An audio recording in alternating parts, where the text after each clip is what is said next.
what then happens is a conversation for about an hour where this guy is getting progressively drunker, venting to me about every single axe he has to grind, every person he hates in this city, how no one believes in him. And if as soon as he gets elected, everyone will like get their vengeance. Welcome to the Tales from the Ship podcast. My name is Shane Peterson. And today on the show, we have Matthew Adams. He is a political organizer, and he's going to tell us everything about politics and how it all works. And now, here's Matthew. Hope you enjoy the show.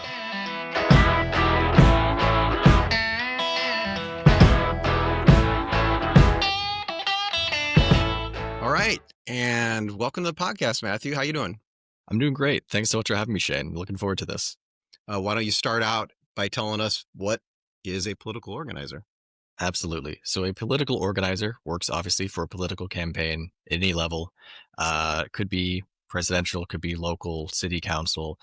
Day to day is going to change a little depending on the scope, but by and large, what a political organizer does, their basic job is to get more people to vote for their candidate or support their issue, right? So the way they're going to accomplish that is by going door to door, talking to people, making calls, making texts, posting up outside of grocery stores, trying to get people wherever they can find people, organizing events at like local parks or pizza places, going where people are already at and talking to them about the candidate or issue, educating them about them if they don't know anything about them, or if they do know something about them, persuading them to think my candidate or my issue is who you should end up supporting in the elections coming up.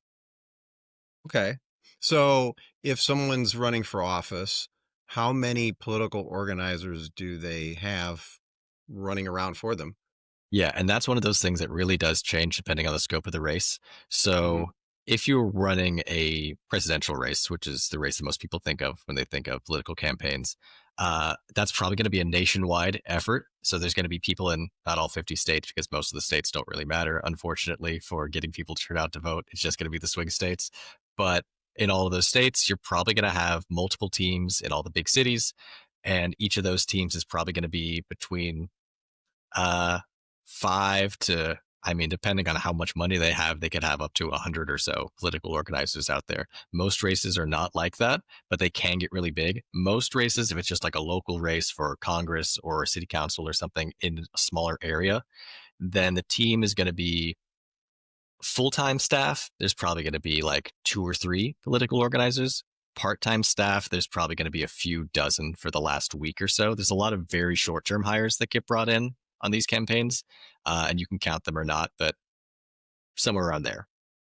So are these volunteer positions, or is there pay, or how does that play out? That's also going to vary. So what I've done mostly, I've done all paid work, and those tend to be longer term, right? So you're going to be brought in, and I say longer term, it's all pretty short term, but relatively longer term. You're going to be on there for, say, the elections in November. You'll probably get brought on September, maybe late August, and then you'll be working with that campaign with you and one or two other organizers going around talking to people. In the last month to 2 weeks, usually on the shorter end, 2 weeks, then they'll get a big hiring boom where they'll get like high school kids or kids right out of college and have them go for a couple of hours. Or they'll get volunteers of that same range and have them go. So it can be either, but the real like career is paid. Okay. Okay. All right. So let me ask this. How does somebody get the job as a political organizer? Walk us through what's the path on that? Did you get a degree? I mean, how do you end up in this position? Yeah, it is not a glamorous position. So there's not a lot of checks that they do ahead of time when you're hired. It's a pretty entry level job at the lowest level, which is where people get in. They honestly want people with as least experience amount as possible, which is why I said like high school kids or kids right out of college, because then they can pay them very little. Budgets are spent on a lot of different places on the campaigns, and the less you have to spend on your could be again dozens of staff members for this position that is going to be very short term, the better. So I got my position right out of college, and I was already a little older than the average organizer in most campaigns because they will get people usually pretty young. uh, I did end up studying government or technically, political science, government. I studied at Sacramento State in Sacramento, California. They had the major as government when I was there. They since have changed it to political science. So I'm burdened with saying I majored in government, political science. But I definitely did not need to do that for this career. Most of the people that I work with did not do that and have not worked in any political sense before they were an organizer. So it varies, but it's usually pretty entry level right when you're starting out. And it was for me too. Okay. All right. So, well, then you personally, why did you end up in this situation? Why did you gravitate towards it? Yeah. So obviously, I already had an interest in wanting to work in politics, which is why I studied it in college. Right out of college, at the tail end, I started interning for my local assembly member. For anyone who doesn't know what an assembly member is, that's basically Congress, but just for your state. So, state legislature position within your state, right? I was interning for them for a year, and there's not really a path there as staying as an intern. You kind of have to get hired as part of the political office team if you want to work your way up the ranks, and I didn't. So I was end up looking for what else can I do that's in politics that I can do what I studied and what I'm passionate about.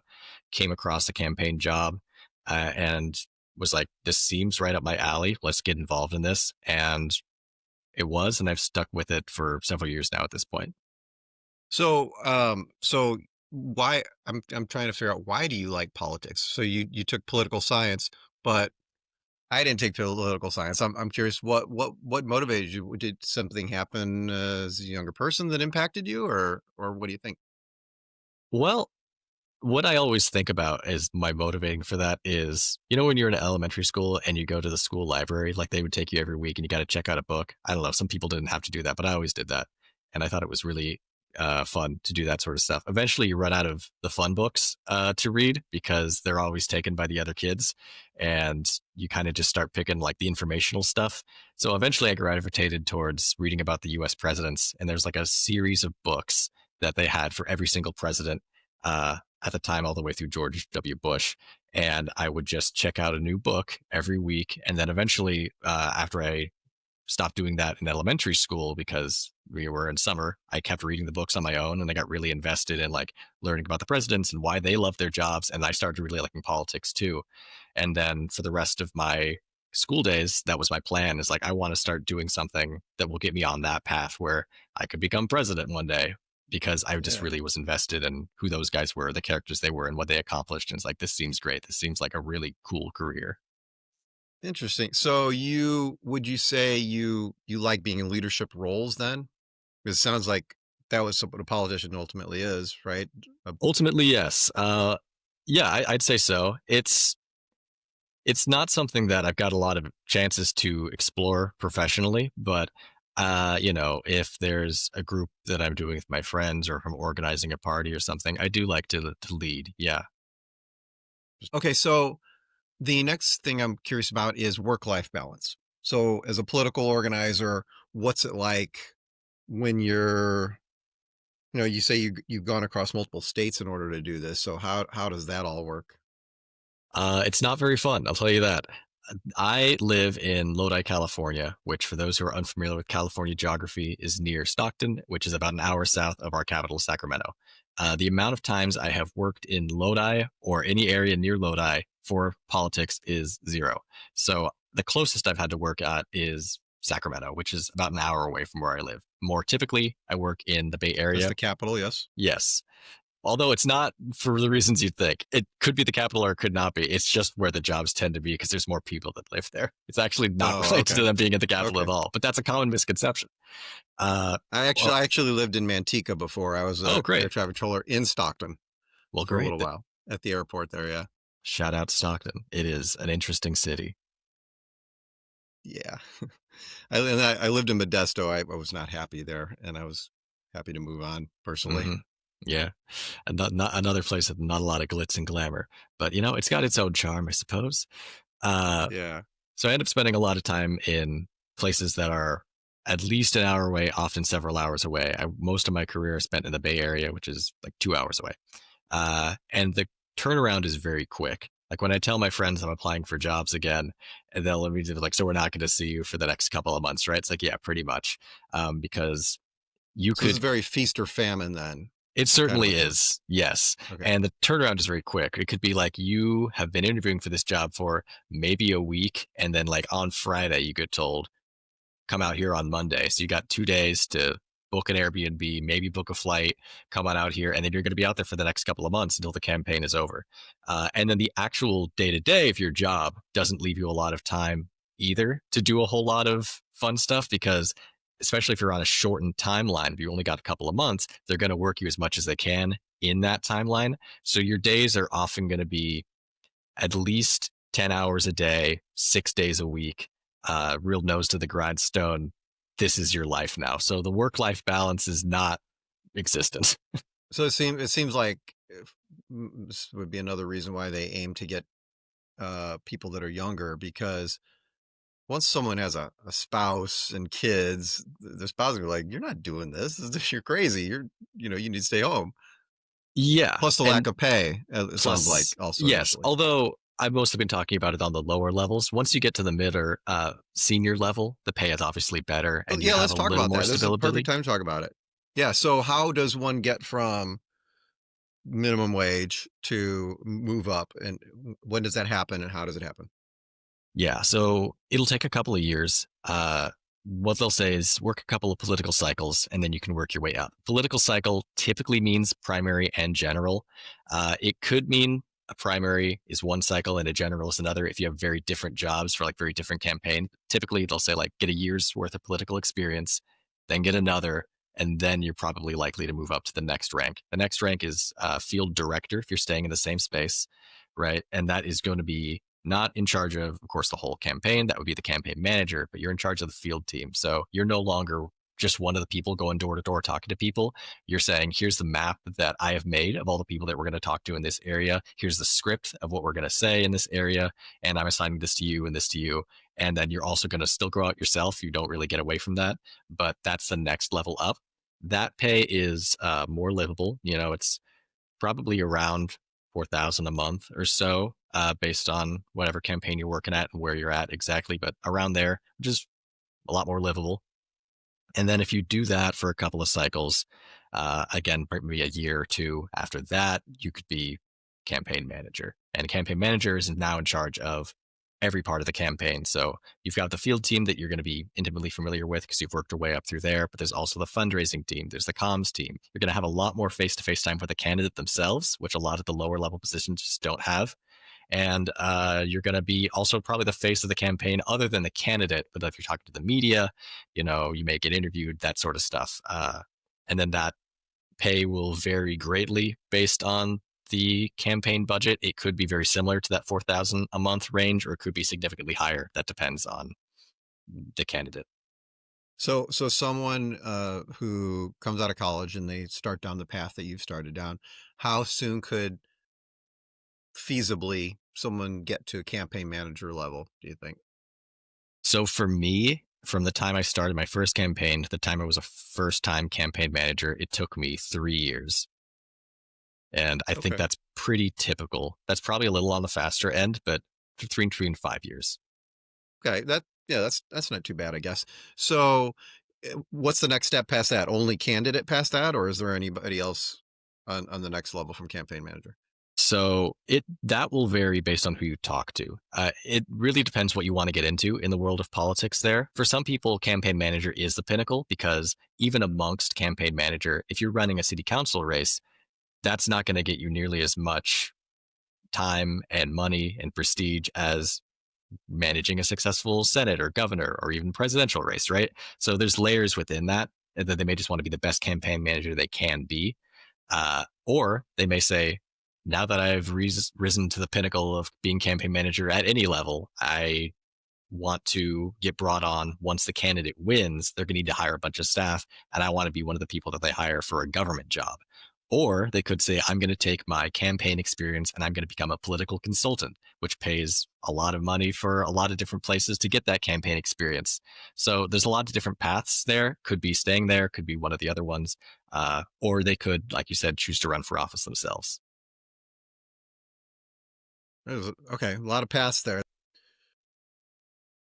Okay, so what would you say is the interaction like with your peers in political organizing? Is it generally collaborative, competitive, toxic? What do you think on that? So, for this answer, it's important to remind you of the context that the hours for this are 6 days a week, 10-hour days, usually at the minimum, right? So, if you're trying to put yourself in these shoes of like these campaign organizers and the campaign leadership team, who's often working those same hours and same days, it's tough to be all sunshine and roses, even under the best of conditions. Even if you want to be really collaborative and really kind with people, it's just going to be tough. Based on the schedule and the timing, you're just going to be completely run ragged. Adding on top of that, what the actual work is, you're going out and talking to people who do not want to be talked to for several hours a day, knocking on doors, calling up Oof. people. They're going to be incredibly rude to you in the best of circumstances. You're going to learn a lot of new insults if you're working this job. It's hard to not internalize that for a lot of people, especially if they're younger folks who this is like one of their first experiences working any job at all, right?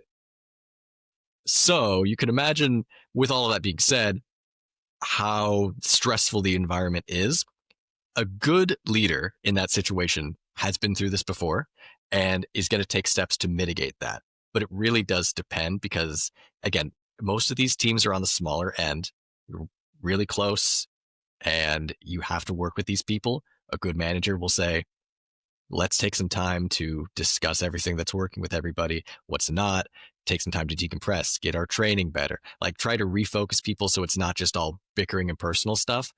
But that also takes time, right? So even the people with the best circumstances and the best leadership may not be able to do that. So unfortunately, uh, it's not as collaborative as one wants it to be, but not for any political reason. Just I think a lot of the same boring reasons that any job working those kind of hours would be. Like a burnout, like a Yes. stressful level of burnout. It Hmm. sounds like it's almost like you're doing door to door salesman kind of a thing. And that sounds, I would imagine, very rough, dealing with, you don't know what you're going to get, I guess, Yeah. when you're One of the approaching someone's most home. common questions that you're going to hear if you're interviewing for a position or if you're interviewing somebody for this position, you have to ask, like, how do you handle rejection? And they have to have a really good answer for that because it's so easy to internalize that in every facet of your life. Like, you read a bad internet comment that can ruin your day, right? That's just the world we live in now, let alone somebody face to face screaming at you because of something you said that is just going to send you in a spiral. And then you have to pick yourself up 30 seconds later and talk to another person right next to them and hope that same thing doesn't happen to you again. Or you're making calls and you get like rerouted several times because of all these robot situations that they put you on. And it's like, it drive anybody crazy unless you're just walking into it super prepared. It sounds like if someone decided they didn't want to keep going down the political path, that they could probably move into sales if that portion was working well for them, right? Move Absolutely. into sales and be successful in that way. It's very similar to sales in almost every way because you are almost literally selling something when you're talking to people anyway, right? You're selling a candidate, you're selling whatever their vision is, or if it's not a candidate, you're selling a ballot initiative or something. And oftentimes you're selling them in exactly the same way. You're door to door, you're making calls, you're harassing people in front of the grocery stores, like all that stuff translates one to one.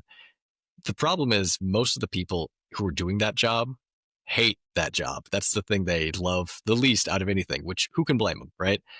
The problem is it's not a very stable job. It's very seasonal, right? So if you are really good at these skills and you want to market yourself some other way and continue getting a paycheck, that's the most natural fit because they're looking for exactly the same things. Okay. All right. Cool. You said, you had to go door to door and do all this stuff. Do you have any interesting stories of weird things that have happened doing that, or horror stories? I'd love to hear something if you have anything. Yeah. So I have had the cops called on me. I think that's something that you work in this field long enough that'll happen to you. I was pretty lucky. Mine was pretty cordial. I wasn't even doing anything particularly shady or suspicious other than just walking around a neighborhood, which I should say for clarification, this was during the pandemic. So there just wasn't a lot of people outside anyway. So maybe people are even more on edge. All right. But I was walking around and it wasn't that late. It was like 6 p.m. And a cop pulls up right next to me and is like, you've been walking around this neighborhood for a while? It's like, yes, I have. What's the problem? It's like, well, what you got going on there? I had to show him all my pamphlets, had to show him like everything that I was doing, check that I was legit and not harassing people or doing, who knows what. And he's like, oh, okay, I see. This is completely harmless. Sorry for bothering you. A little old lady called me not too long ago saying there's a suspicious character. We'll let her know. It's nothing to worry about. But, You look very dangerous. yeah, I'm sure. There's a lot of dog chasing in that you both are chasing and getting chased by dogs, depending on what day is. For anyone that has been a postman, I haven't, but I've talked to a few. They have a lot of similar stories there. Just anytime you're walking into somebody's lawn, there's going to be a dog that could be hiding anywhere, and you don't know how vicious they're going to be. Not everybody has those little signs up, beware of dog. And even if they do, maybe they don't leash them. The little ones are always the worst in this circumstance because they are the fastest and the most aggressive. The big ones are bad because they can jump over fences. So even if you think you're safe, men might still chase you down the road. That did happen one time. I was out in the middle of nowhere, Nevada, and it was like there was no civilization around except for like this one neighborhood that we were going to hit, and there were just dogs walking all over the place like they were wild. They weren't. They were people's pets. But you get in there and it's like, how how am I going to navigate this and also hold a cordial conversation with somebody and lead a good impression when the first impression they're going to have is like 50 dogs chasing after me. And then you also, of course, got to worry about your own safety too. Um, so yeah, there's a lot of horror out there. Let alone, I mean, the whole stranger danger stuff could easily be a problem because a lot of these people, like I said, including myself and a lot of the people that I work with, are very young. It has to kind of because of the dangers of the job, it does skew male most of the time as well because people are very worried about being a young female walking around in these neighborhoods late at night in places that are very remote. So my Do you go stories are into pretty people's tame. homes? You are recommended not to go into people's homes because of that danger. But we leave it up to the organizer because sometimes there's going to be somebody that's very kind and it's like, you seem really warm, like you've been walking around all day, you're dripping in sweat. Would you like to come in for some water? And you can. We're not going to say like you can't do that. Legally, it's totally fine if they invite you. You can't invite yourself in because that's, all sorts of violations. Or if they've got like some cookies or something to give you, or they're like, I want to have an extended conversation with you, but I don't like standing out in the porch. You want to come into my living room and talk? You can. And I've got some really lovely conversations with people that I felt like I could trust them. And I walked into their home and I spent like an hour in there talking to them. Um, but you really have to trust your gut. All right. So I was going to ask you before. So, um, who's the job for? Who's the job not for? Other than, I would imagine, other than what you already said about being able to handle rejection, is there anything else that comes to mind? Yes, I think, and this is probably going to be surprising to people, it's really not for somebody that is an ideologue or really, really cares about politics. And that sounds counterintuitive, right? Because like if you are living and dying by politics, this job seems perfect for you. And a lot of people do get into it with that in mind. But you also have to remember no candidate, no issue is going to agree with you 100% of the time, right? Like you're working for any company, you have to push the company line. There's going to be things that you have to say that you don't necessarily believe in. And if this is your life, if you're a bleeding heart one way or the other on any particular issue, and you read the script, and it's like, say you have a certain opinion on environmentalism, right? And the candidate is more one way or the other on it, you still have to support that candidate because that's what you're getting paid to do. You have to call people and they're going to ask like, why should I support your candidate? I really believe this. And they match up with the candidate perfectly on that. You then can't say, I'm sorry you believe in that. I believe in something different. Maybe this candidate's not for you because we're not calling for you. We're not talking about you. We're talking about the candidate and who you represent, which again, it's a lot like every other job in that sense, right? If you work at a restaurant Yeah. or something and you hate the food, you still got to say you love the food because people are there to eat the food and they've already chosen that they're going to have that meal there. You can't drive them Well, out. well, it sounds like also the way you describe this job that you could end up working for one candidate, but maybe next season you're working for another, and then the next one you're working for a different one. So they're probably not going to line up, do the same on everything they're talking about or that they believe or that they want to run for. They No, they're might even be certainly from the not. same party, I would imagine. You But yeah, there's a whole lot of diversity in. I've only worked for Democratic candidates because I am a Democrat. There's people that do work for both parties or, all parties if they work for third parties. They usually don't have enough money to hire organizers, but sometimes they do. There's some people that like they're a perfect fit for this job because they don't care about politics at all. They will say whatever anybody pays them to say because they could just, you know, act like they believe it because they don't actually have any beliefs themselves. They could become either really jaded or they never had anything to believe in the first place. And it's kind of sad to think about that because, like, you see all these discussions online about, like, oh, even this person's organizers don't believe in them or all that sort of stuff. And it's like, actually, that's pretty normal and weirdly healthy for the campaign because if everybody has their own beliefs and they each care about all these things, it becomes so much harder to wrangle everybody. Really cool. All right. All right. All right. If you could change anything about political organizing, about how that's done, what might that be? Yeah, the timeline I think is a real killer. In terms of the product that you're putting out there, in terms of like not being run ragged, that's one thing. But the other thing for campaigns, particularly in America, they are very long campaigns, right? Like the actual moment from when a candidate says, I am filing, I am running for office to election day is a year, maybe a little more than a year, maybe a little under a year. The actual public campaign that you see as a voter is maybe 2 months to a month, right? And that's why they hire the field team and the organizers to really push out all that stuff. Presidential races are their own thing, and the only race that really is in the public consciousness for maybe the full time of the actual race. Most races are not like that. Most races you never hear anything about at all, actually. But the timeline would be great if during the early process, when the candidate is working with their leadership team, working with their consultants, if they had some field organizer there from the start, I think that would be really beneficial for both parties because the candidate, and this will vary from candidate to candidate, most candidates don't know a whole lot about going door to door, making calls, doing all the stuff the organizer does. That's actually the part they're least familiar with in all of the campaign apparatus. They're pretty familiar with the comms team, usually, because a lot of these people are usually wealthy to some degree, well known in the community, have made a lot of connections already with, prominent speakers and emails. They know all that. They know how to fundraise. They've done a lot of that before.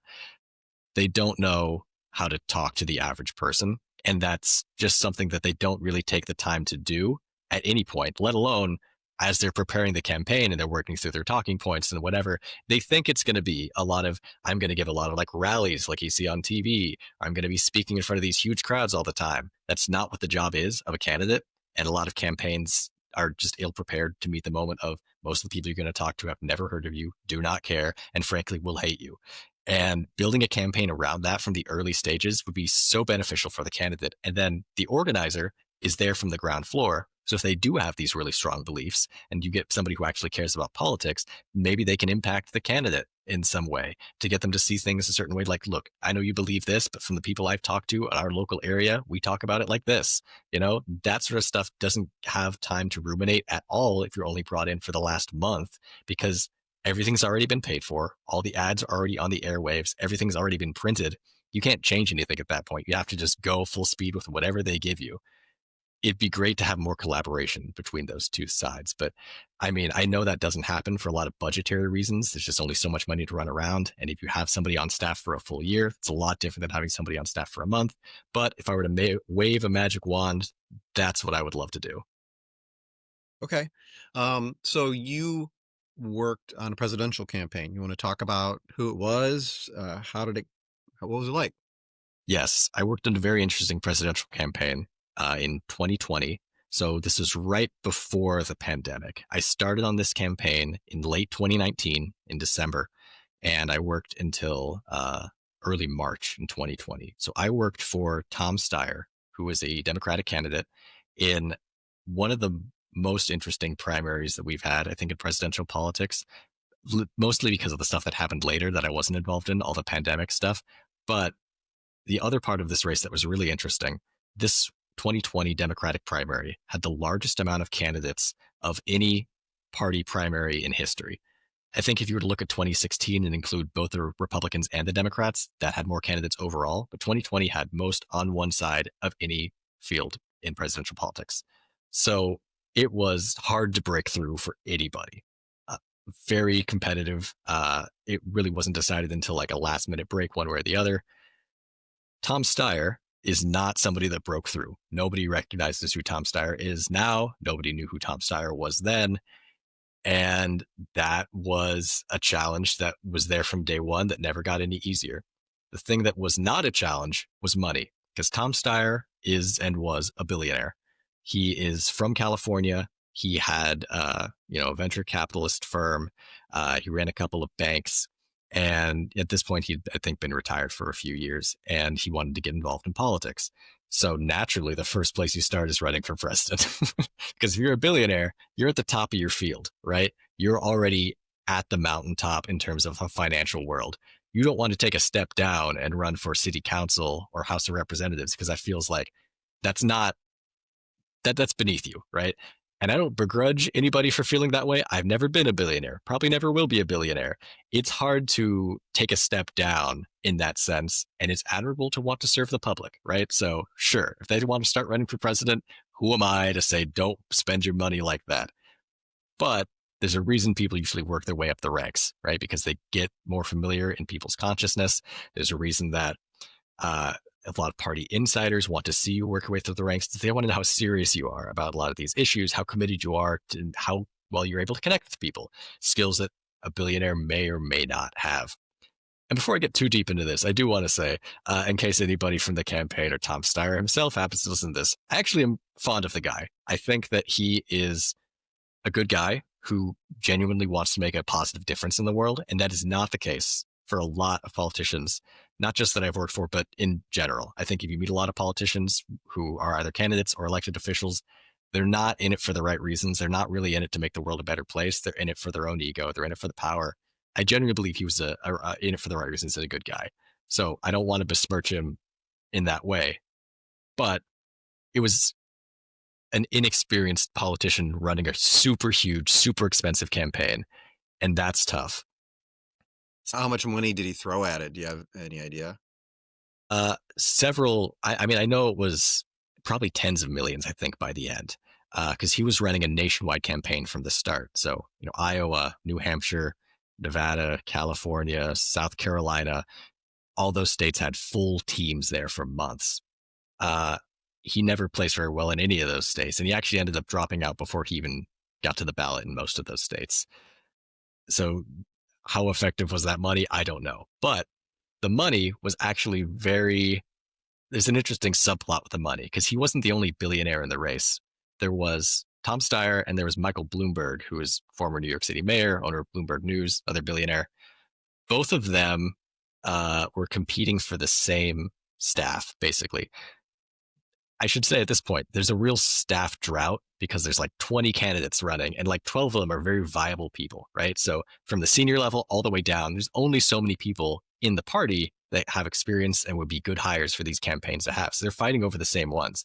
Billionaires have the ability to pay a little more if they really want to shell out and get people. So that's what they ended up doing. That salary figure that I said for the field director, about $4,000 a month, was what they were paying organizers on the Steyer and Bloomberg campaign, which was insane and very Supply unheard and of. demand. Yeah, yeah. So the people that they attracted to that were, I mean, everybody. Everybody would get a jump at a chance to have that kind of money with basically no experience. So the kind of people you got were not the best, even amongst the kind of people that you get at a staffer level, high school person, college person. These people, even the best of those people, had already been snapped up. So on the team of organizers, I was working in Fresno, California, which is in the Central Valley. There was about 4 organizers full time. There was me and there was 3 others, one of whom was a younger guy than me and was from Washington State, and then 2 people that were local who were much older than me, but like in their 40s and 50s. And none of them, I should say, nobody on the staff truly believed in Tom Steyer. I think it was pretty rare to find somebody who was actually going to cast a vote for him. Most people were supporting some other candidate in the race. It was a little Why do you sad think? Why do you think that was? because they weren't there for any political reasons. They were there for the money, right? If they, I should also say, it's very Well, no, hard. I'm sorry. Mhm. I mean, why do you think no one would vote for Tom Steyer?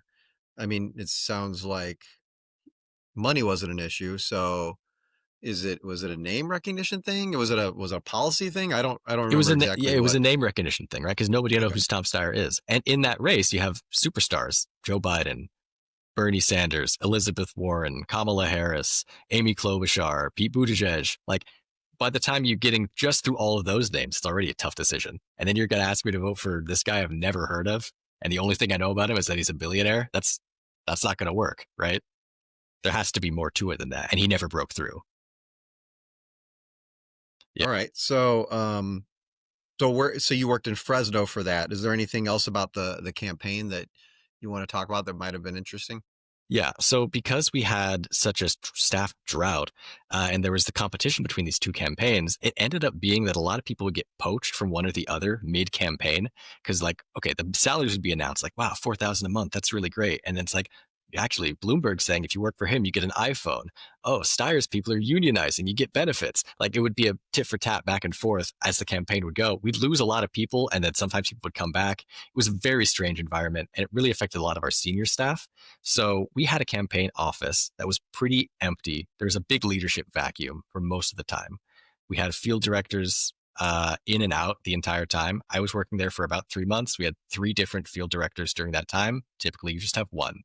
Most of the time, they were not in the office. So if somebody came into the office, wanted to organize, wanted to get people out on the turf, doing all that stuff, that fell to me because I was the one with any sort of political experience. Even though I had only been doing this for about a year, I had no idea what I was doing.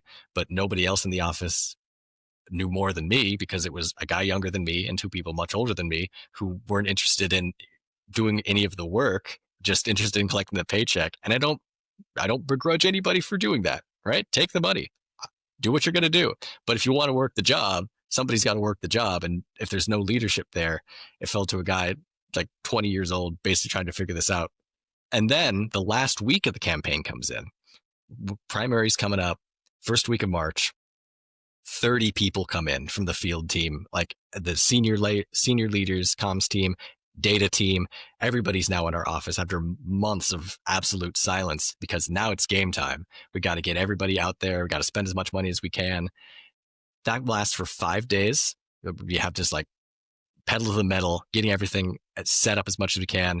Saturday before, so the primary is on Tuesday. We got 4 days before the primary, three and a half. We get a notification comes up while everybody's out at the doors. It's like 7 p.m. Tom Steyer is having a campaign-wide meeting. And we basically all know what that means. Why would he want to address everybody this early? Why is he addressing everybody all at once? He's dropping out. And it's like, we didn't even make it to the ballot. Millions of dollars were spent. So many people were hired, moving across the country from one state to the other, talking about this guy. And he knew he wasn't breaking through. He didn't even get to make it to the ballot in his home state of California. So it's just like a real lesson in what is it all worth and what is all of that money actually get you without a whole lot else. It's very telling. Interesting. Okay, so I'm sure people want to know, do you know anything about either in that campaign or really any other political work you've done about corruption or payoffs? People love hearing about that stuff. Is there any stories you can tell about that? Yes, I can. I should say before I get into any of these, nothing I'm going to say is illegal. Everything is technically above board. So no one come after me. Everyone who I worked with is very good and clean. That being said, there's a lot of weird stuff that happens in politics because there's a lot of money being thrown around. Egos are very big and emotions are at an all-time high. People are going to do and say a lot of things they probably wouldn't ordinarily do. Let's give it the benefit of the doubt. The story that stands out to me the most in these kind of things is I was recently working on a campaign in the Bay Area. That's as much detail as I'll give on that, where I was a campaign manager and I hadn't met the candidate yet. That's pretty common, unfortunately, in a lot of these races where you don't really get to know the candidate much at all unless you're like their closest advisor. And even the campaign manager was not in this case. It is what it is. I've been working there for about a week, and then I meet the guy for the first time. And one of the first things he says to me is, "You signed an NDA, right?" And I'm just like, "Yeah, I did." One of the first things he says to me. So my mind starts racing, like, "What's this guy going to tell me? What are we getting into here?" Is that And common? Do you always sign NDAs or? I wouldn't say it's common, but it's not unheard of, right? Especially the Okay. higher up you go. Usually the NDA is stuff for like sensitive, like voter data or stuff that they don't want you to leak, or campaign policy that they don't want getting out. But it does cover everything, right? What then happens is a conversation for about an hour where this guy is getting progressively drunker and angrier, just like venting to me about every single political axe he has to grind, every person he hates in this city, how no one believes in him, and like why, if as soon as he gets elected, everyone will like get their vengeance. Like he'll get his vengeance on everybody. I was just like, wow, what a first impression, and what a look at why this guy's running and what his motivating factor is. Because you hear that and say, I can't tell anybody about that while the campaign is going because he'll sound insane, and maybe he is, but it's like you got to answer these questions like, why do you support this guy? Like, what do you like about him? And then in the back of my mind, I'm like, I genuinely think he's probably an evil guy. Like, I think he's in this for all the wrong reasons, and I think he hates everyone. But he's got good policies, I guess. And that happens a lot, where there's a lot of disdain for voters and people in the community who volunteer their time. So I don't have a lot of like financial corruption stuff, but in terms of like ethical corruption and how they treat people behind closed doors is really brutal. There's another campaign I was working on where it wasn't the candidate himself, it was their team. The candidate was actually a sweet, lovely guy, very quiet, probably wasn't cut out for the job because he was too sweet, unfortunately. But his team that he brought around him, vicious. We would get volunteers who were, I should say, most volunteers on most political campaigns are like older folks because they have a lot of free time and they have a lot of money and they're interested and they tend to vote, right? So they volunteer their time the most. And they're usually the kindest people because they're volunteering and giving up their time for something they really care about. But the amount of times, particularly on this campaign, but also other campaigns, where we'll get off the phone with these people after like telling them what they can do or how they can help us, and they'll just start digging into it. It's like, this person's so stupid. I can't believe they were doing that. Why are we wasting our time on this? We could hire 10 people better than them. And it's like, one, that is so rude to say. And how do you know that that is going to be kept between us? This is getting out. People are going to know you hate them at every level. Voters, volunteers, everything. You can't keep that hidden, but they always believe they're better than everybody. They always believe that they are on some tier, and that because of what we know and how we act, no one will ever be able to tell. No one's that good an actor. And the rot really goes all the way through. And it's so sad when any of these people do actually end up getting elected, because it's like, I genuinely can't trust them to have a good conversation with anybody, let alone go and write a bill that is going to help all these people they were just tearing into for 6 months. Interesting.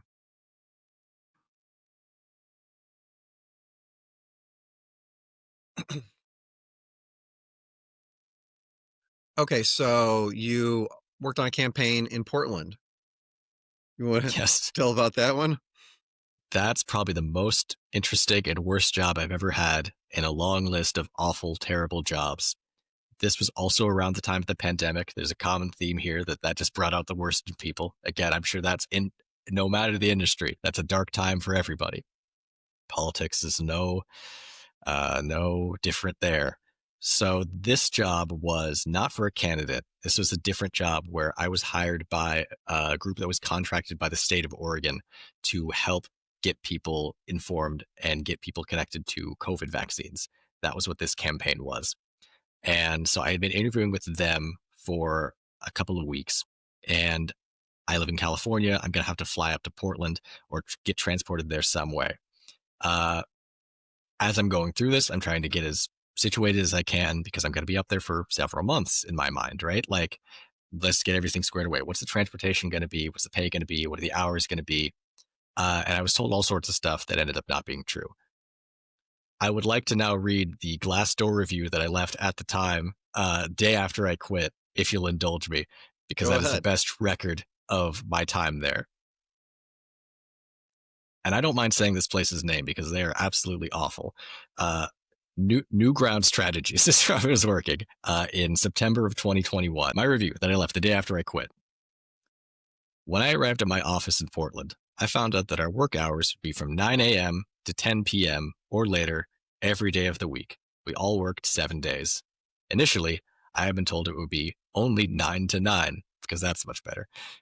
During the day, we would be given only one break for lunch, with no break for dinner. Additionally, we had no guaranteed days off. I had initially been promised at least a day off every 2 weeks. A coworker I spoke to had not had a day off since I started working in the office in early August. I'm writing this in late September, so this person hasn't had a day off in basically 2 months. This, of course, concerned me greatly. I spoke with leadership who did not deny any of this. My understanding of Oregon labor laws also makes me think such conditions are illegal. They had also promised a car that would be used by staff for our personal needs and discouraged me from bringing my own personal car. However, no car was provided, meaning I would have to pay for my own transportation around the city, included to the provided housing, which is 30 minutes away from the office. Lastly, they did not mention that part of the duties of the position would include standing in a store parking lot for a few hours every day, encouraging shoppers as they go about their business to come on board themselves and go door to door speaking about the COVID vaccine, as I was doing for them. So I can see why you didn't want to be there. So how long did you work there? Yes, so I came in and worked one day. In the middle of the night, I booked a plane ticket back, got an Uber, and left. It was the shortest time I've ever worked at a job, and it was probably the most money I've lost in any job because I had to pay for that ticket myself, but it was absolutely terrible. I couldn't imagine spending another day there. That doesn't even go into everything that I saw when I was there. Everybody was sick, of course, because they're working all those hours with no breaks and no days off during the pandemic, right? As we're still in the throes of all of that. And I want to emphasize, I had to recruit people to do my job in a grocery store parking lot for several hours every day as part of the job. It's like an MLM kind of a thing. Yes, it felt the most scummy thing that I could do. And it's like, I have nothing against, I mean, look, I want people to get vaccinated, obviously. This is the reason I took the job in the first place. But like, it's so hard to convince people of anything. We all remember how toxic people were during the pandemic about the vaccines. Wanting to convert somebody into that while they're not even trying to have a conversation with you in the first place, it's just, I can't believe that that was what they thought was going to work. I ended up reporting them to like all sorts of places and nothing ever came of it. But God, that's one of the worst jobs I could ever imagine being in this field for anybody. I would be surprised if anybody watches this video and they had a shorter time at a job. Like that's Yeah. got to be, that's Unless pretty you're impressive. just leaving at lunchtime. Yeah, that's basically the only way you'd beat me. All right. And so then also in Seattle, you Mhm. had a campaign that you worked on there. You want to talk a little bit about that? Yes. So that was my first campaign manager job was in 2023. I was working in Seattle. I wasn't even applying for that job in the first place. I was interviewing for another job in Seattle, but the consultant that I was talking to was saying, "Hey, actually, I think you'd be a good fit for this candidate as well. Even though I know you haven't even been a field director at this point, you could jump right to campaign manager because this campaign's frankly a long shot, and so they don't really need anybody super experienced. It's kind of just, I think it'd be a good experience for you and them." So I was like, "Sure, yeah, why not?" Paid basically the same, had basically the same duties, just a little more leadership. Happy to jump on board. This is another candidate that I want to say I actually have a good opinion of. I quite like them a lot. I think they were in it for the right reasons as well, which I have to say, not very common. So I was happy that I was partnered with them for my first campaign manager position.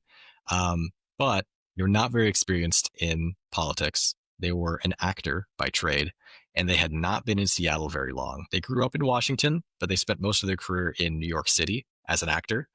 And then they had just come back, I think not even a year ago, and they were running for city council in Seattle. And think about big city races, particularly city races for city government, is they're definitely under a microscope because a lot of the local papers are going to cover those races just as much, if not more, than the national races because they're going to devote all their resources to that. People can get news on all those other races somewhere else. This is the more interesting stuff for them.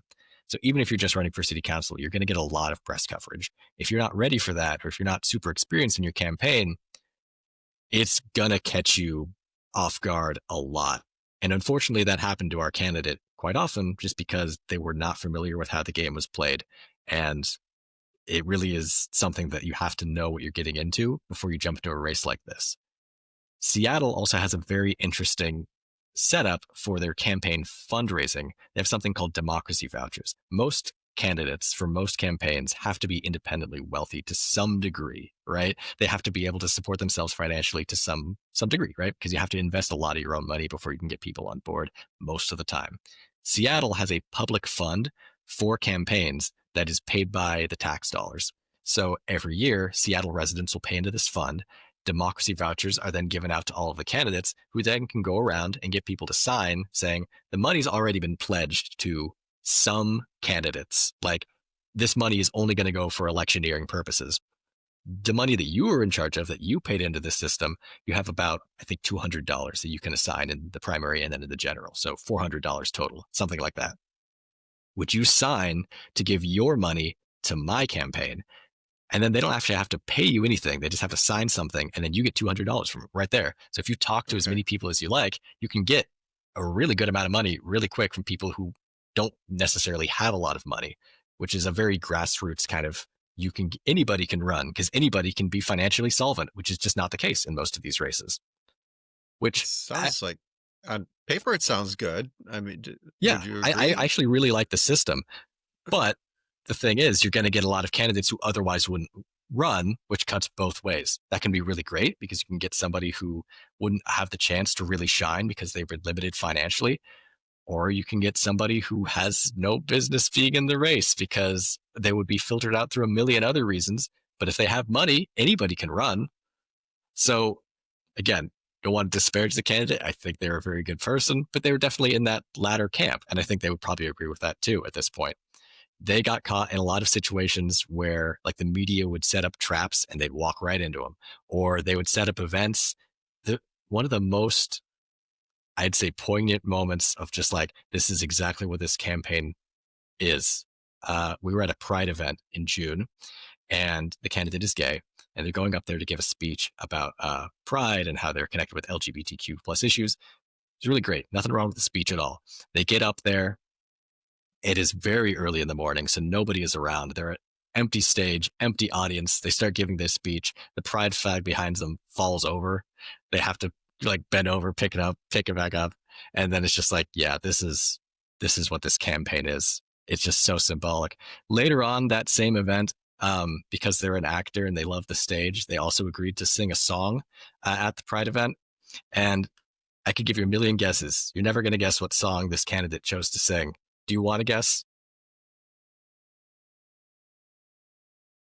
Am I going to say, I could say YMCA. Would that be too That would be much more on theme than what they chose.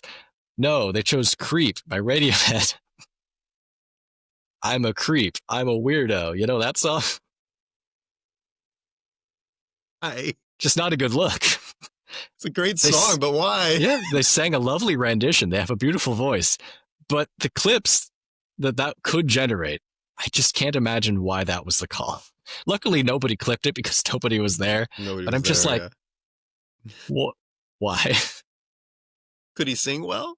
Yeah, he could sing great. He was, or they, I should say, they were on Broadway, and like, yeah, they're perfectly passable singer. Just creep. Right. Yeah. The race ended up not going well for him. There were 9 candidates in that race. They placed 8th, so they did not make it past the primary, and then we were done.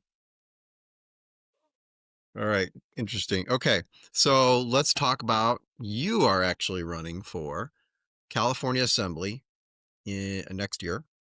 Why don't you tell us about that? Why are you doing this? What's it like? What do you, tell us everything you want to tell us about that.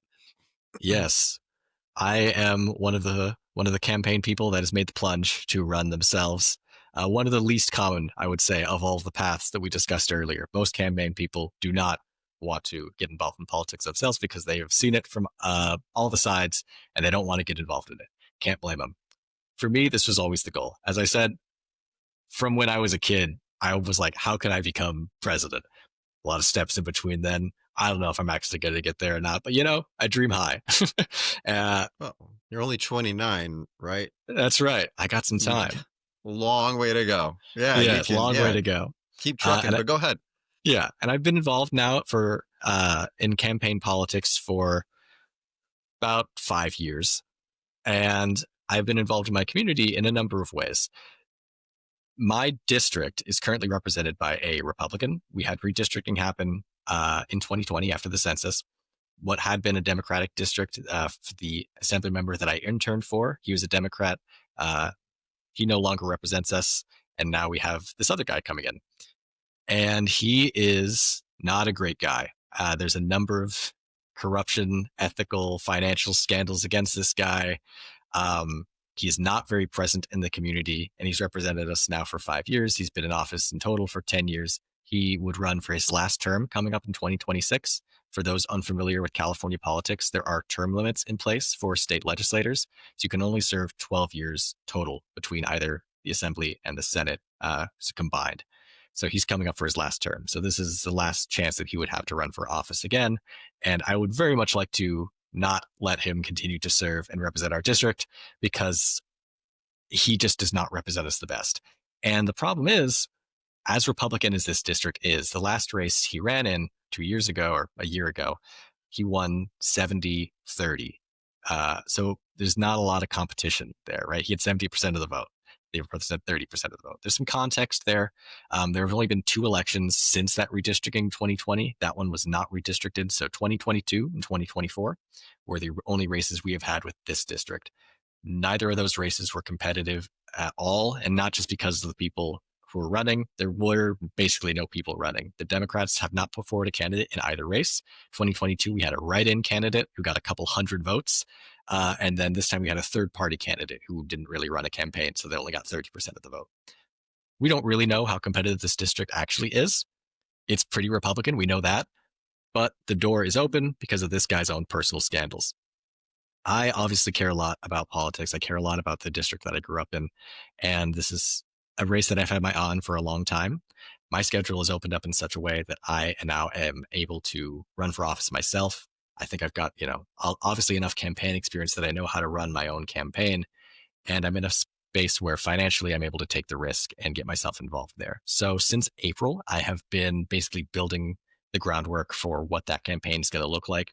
I have been, talking to a campaign treasurer. I've been talking to local community groups. I've been talking to other potential candidates, tried to see what everybody is talking about, elected officials.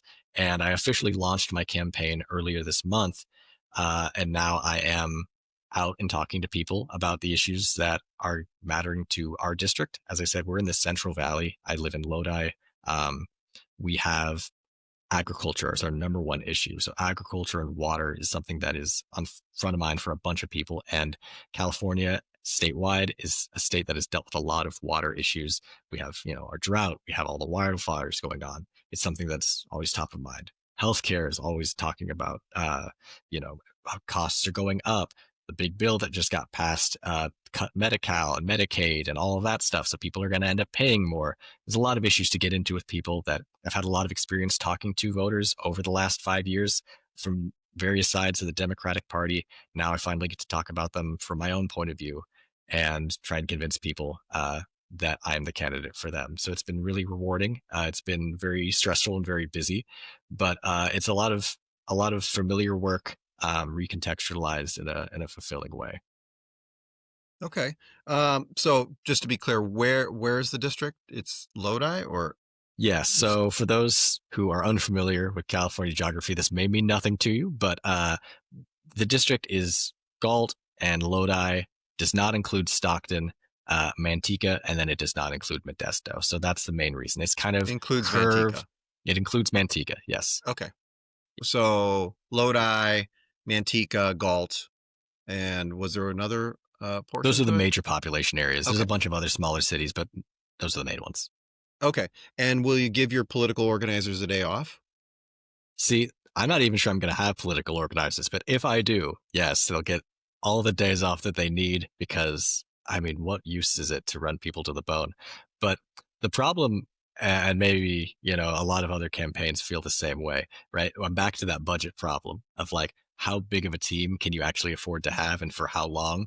Right now, it's just me. I'm by myself. A lot of campaigns, when they're getting started, will have a whole bevy of people from the start that don't include any organizers, but include basically everything else. Like they'll have comps people, they'll have financial fundraiser people, they'll have political consultants, and maybe they'll have a campaign manager.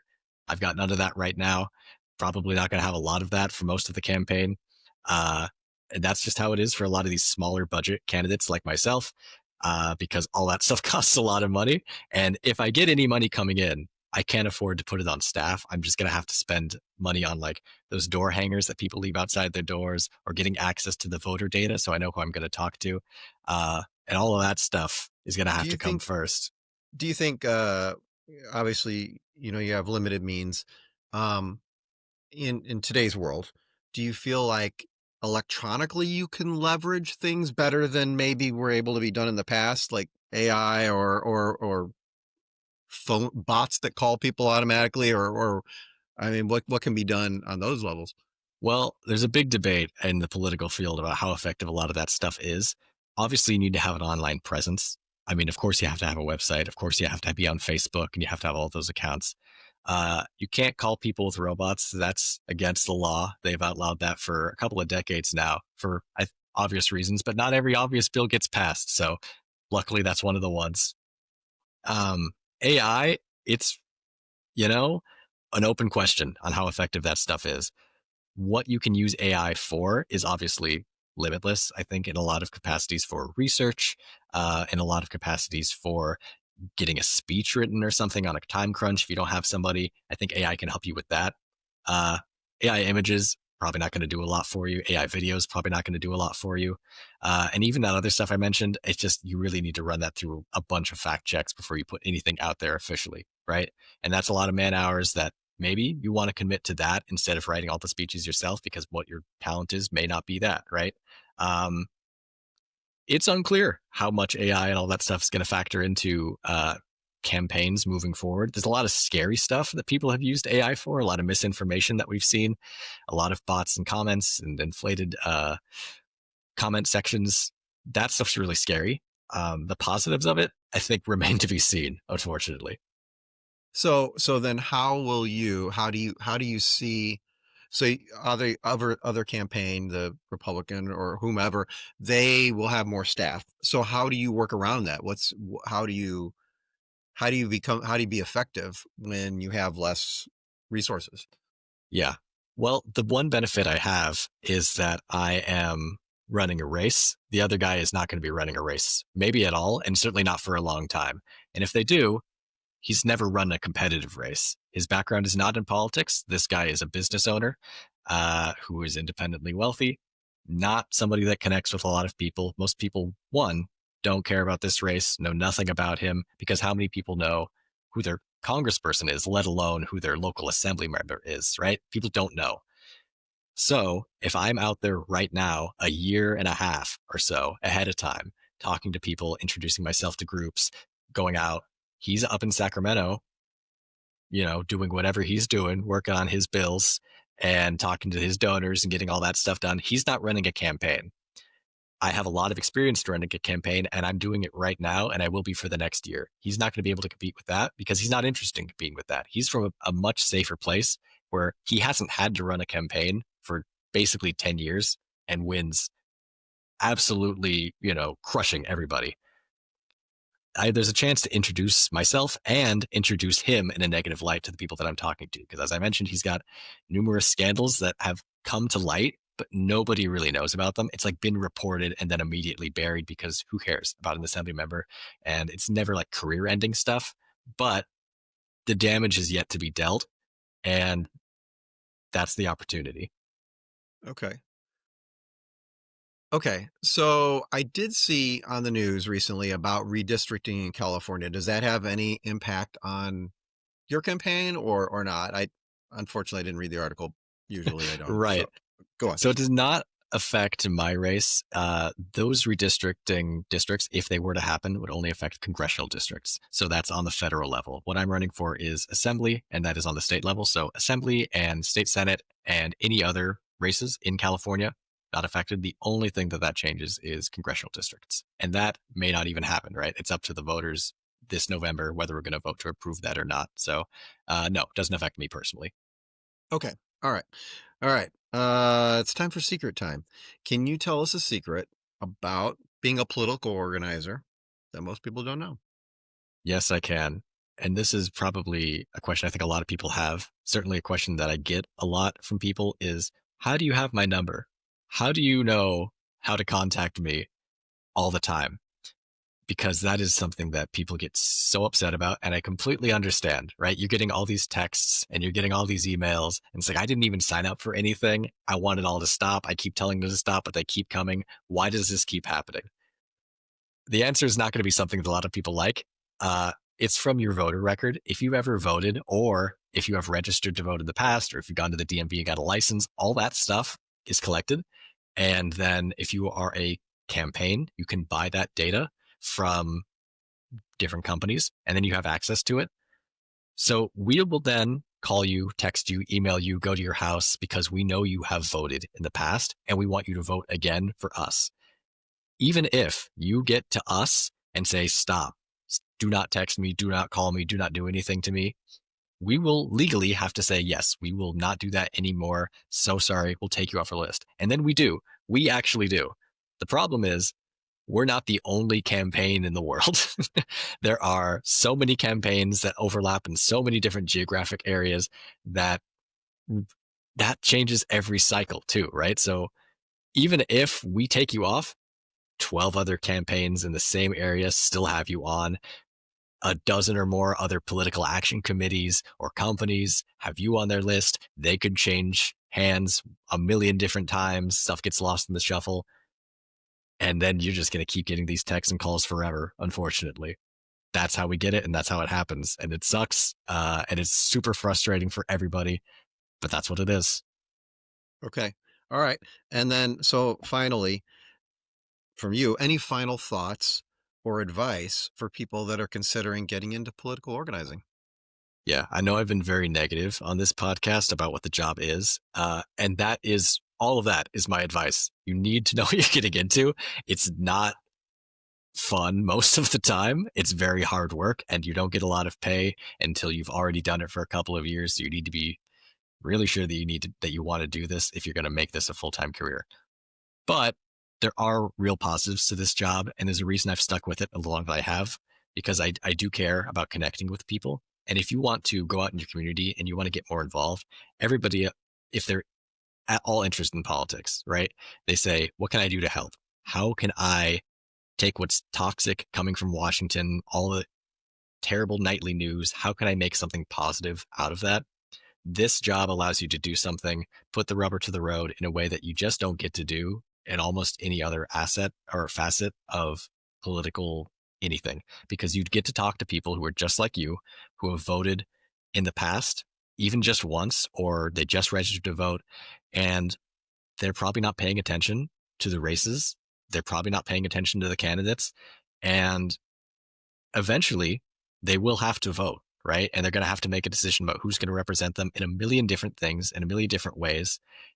And the more information they have, the better, right? And the more conversations they have with somebody about the things that really do matter, the local issues and local candidates that they never think about, anything that they can have from somebody who really cares and actually wants to help them is really going to help them. Because when you get to the time where you're going to vote, you think about everything that you've ever heard about these candidates, which is probably nothing, because you're like, I don't know what to do for Superior Court or school district or this ballot initiative that's like, who knows what, right? But if you've had one conversation with somebody one time about it, you may think about that as you're voting. And that can make all the difference. And then an informed voter cares more about because they're part of it. And whatever small part you were able to play in that is one of the most fulfilling things you can do in getting in politics, because remove the politicians, remove all the money out of it. The human to human connection is the stuff that makes the real difference. And this job is entirely that. And that's really great. And that's why this job is as cool as it is. All right, Matthew Adams, I appreciate you coming on the show. I wish you luck on your campaign. I learned more about politics than I think I've ever learned in my whole life. So, and I think everybody that was watching certainly learned a lot too. Yeah, thank you so much for having me. It was great to be able to talk about this. We've been collecting these stories for years. Finally, I have a place to tell them. It was really fun. Thank you so much. This is a great podcast.